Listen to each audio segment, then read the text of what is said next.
کہ الیمین گنڈاپور پر لگائے گئے وہ الزامات غلط تھے۔ ہاں، بڑا زبردست سوال آپ نے کر دیا۔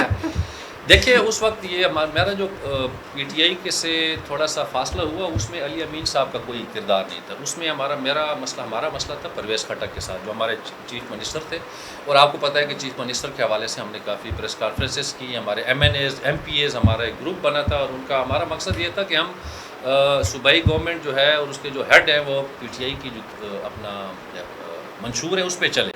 ہماری طرف وہ جمعیت کو سپورٹ کر رہے تھے پرویز خٹک، تو ہمارا سب سے بڑا اعتراض یہی تھا۔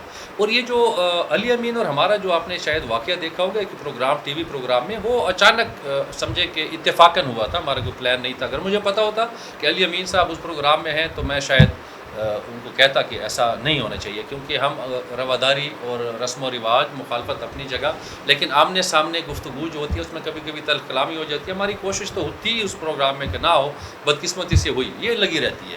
لیکن چونکہ علی امین صاحب ہمارے سن آف دا سائل ہیں، اللہ تعالیٰ نے ان کو عزت دی ہے، تو مجھے بھی سوچنا پڑ گیا، اختلافات اپنی جگہ۔ وہ جو واقعہ تھا اس واقعے کو ہم نے اٹھایا، اس میں علی امین صاحب اور ہمارا جو بھی کردار رہا، اور وہ واقعہ میں آپ کو بتاؤں کہ وہ خیر خیریت سے اینڈ بھی ہو گیا، اس کا راضی نامہ بھی ہم نے کرا لیا، اور ان کو ٹھیک ٹھاک جرمانہ بھی ہوا، اور جو متاثرین تھے ان کو حد سے زیادہ سپورٹ بھی ملی۔